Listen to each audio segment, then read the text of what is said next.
एक बार की बात है। रामू नाम का एक लड़का रहता था। वह अपनी दादी के साथ रहता था। क्योंकि रामू के पास उसके माता पिता नहीं थे, इसलिए उसकी दादी ने उसे बहुत लाड प्यार दिया। रामू को अपनी दादी के साथ समय बिताना बहुत पसंद था। रामू हर दिन स्कूल जाता था, घर लौटता था और अपनी दादी की कहानियाँ सुनता था। जल्दी ही उसने अपनी 7वीं कक्षा पास की। आगे की पढ़ाई के लिए उनके गांव में कोई स्कूल नहीं था, इसलिए रामू घर पर वापस आ गया और अपनी दादी की दैनिक कामों में मदद करने लगा। जब वह घर के कामों में मदद कर रहा था, तब उसने अपनी दादी की मदद से चाय बनाना सीखा। रामू बहुत कुशल था और वह जो चाय बनाता था वह स्वाद में बहुत लजीज थी। हर बार जब वह अपनी चाय का स्वाद लेती थी, तो उसकी दादी उसकी तारीफ करती थी।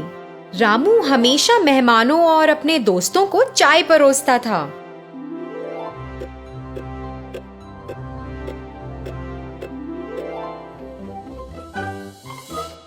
एक बार उसके अंकल दिवाकर ने कहा, आहा रामू, तुम्हारे हाथों में एक जादू है।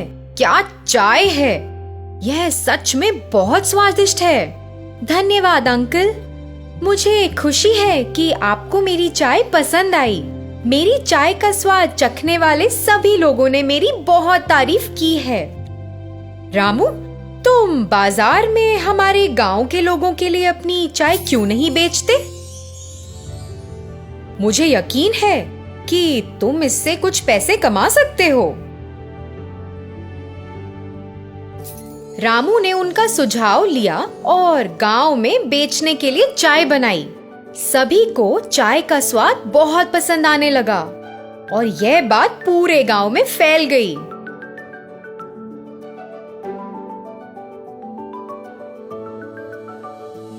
आहा, वाह, क्या चाय है!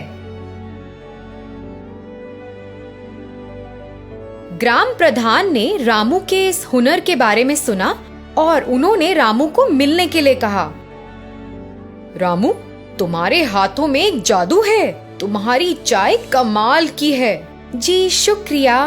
मुझे बहुत खुशी है कि आपको मेरी चाय पसंद आई। रामू, अपने भविष्य के बारे में सोचो। अब तुम बच्चे नहीं हो। अब जब तुमने चाय बनाने में महारत हासिल कर ली है, तो तुम शहर में अपनी चाय बनाने क्यों नहीं जाते? शहर के लोगों को भी अपनी चाय का स्वाद लेने दो और मुझे यकीन है कि शहर के लोग तुम्हारी चाय को बहुत पसंद करेंगे और तुम इससे अच्छा पैसा कमा सकते हो। रामू ने प्रधान के शब्दों के बारे में सोचा और उसे लगा कि यह करना सही है। मैं आपसे सहमत हूँ। आप पूरी तरह ठीक हो, लेकिन मुझे नहीं लगता कि मैं तुरंत शहर जा सकता हूँ। अरे रामू बेटा, तुम इसकी चिंता ना करो। मैं अभी के लिए खर्चा संभाल लूंगा। पैसे ले लो और तुरंत शहर जाओ। रामू गांव के मुखिया से सहमत हो गया। अपने पैसे लेकर शहर चला गया।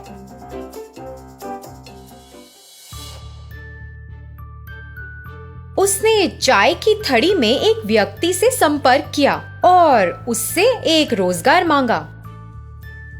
मालिक ने उसे अपनी दुकान में काम करने का मौका दिया। रामू तो बहुत खुश हुआ कि उसे एक चाय की दुकान में नौकरी मिल गई है।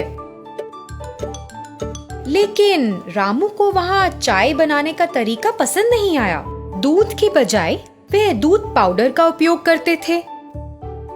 एक अच्छी गुणवत्ता वाली चाय पत्ती के बजाय वे सस्ती चाय की पत्तियों का उपयोग करते थे और कुल्हड़ के बजाय वे प्लास्टिक के कप का उपयोग करते थे। इतना ही नहीं, वे एक विशेष चाय बेचने का दावा करते थे। रामू इसे देखकर एक पल भी वहाँ नहीं रुकना चाहता था और अपने गांव वापस जाना चाहता था। उस घटना के बाद रामू चाय की दुकान के मालिक को देखने गया। सर, मैं यहाँ काम नहीं कर सकता। मैं ये नौकरी छोड़ना चाहता हूँ। क्या? तुम्हें तो यहाँ एक भी दिन नहीं हुआ और तुम छोड़ना चाहते हो? कम से कम मुझे कारण तो बताओ कि तुम क्यों छोड़ना चाहते हो। मुझे यह चाय बनाने का तरीका पसंद नहीं है। चाय बनाने के लिए आप जिस दूध का इस्तेमाल करते हैं वह मिलावट है। अच्छा, फिर चाय कैसे बनाई जाती है? हमारे पास रोजाना 20 नियमित ग्राहक आते हैं। क्या वे हमारे चाय के स्वाद को पसंद किए बिना ही रोज आते हैं? अगर हम असली दूध के साथ गुणवत्ता वाली चाय बनाते हैं तो सिर्फ 20 नियमित ग्राहक क्यों? मुझे यकीन है कि हम पूरे शहर को अपनी चाय की दुकान पर रोज पा सकते हैं। मेरे गांव में मेरे द्वारा बनाई गई चाय का स्वाद सभी को पसंद है। ओह, सच में? क्या इतनी कमाल है? ठीक है, फिर आइए देखें आप चाय कैसे बनाते हैं। मालिक रामू को रसोई में ले गया और रामू को यह दिखाने के लिए कहा कि वह चाय कैसे बनाता है। फिर रामू ने चाय बनाने की प्रक्रिया शुरू की। उसने शुद्ध दूध, अच्छी गुणवत्ता वाली चाय की पत्ती, शुद्ध चीनी और प्लास्टिक के कप की बजाय मिट्टी के बने कुल्हड़ का इस्तेमाल किया, जिसने चाय को शानदार स्वाद दिया। चाय बनाने की पूरी प्रक्रिया देखने में शानदार थी। मालिक और अन्य लोग जो इस प्रक्रिया को देख रहे थे वे हैरान थे और रामू की चाय बनाने की प्रक्रिया को देखते रहे। उसने चाय तैयार की और वहाँ के लोगों को परोसा। अरे वाह रामू, मैं तुम्हें गलत समझता रहा। मुझे सही में स्वाद बहुत पसंद आया। वास्तव में प्रक्रिया बहुत बढ़िया है। अब से हम तुम्हारे नुस्खे के अनुसार चाय बनाएंगे। हम अब पुराने नुस्खे का उपयोग नहीं करेंगे।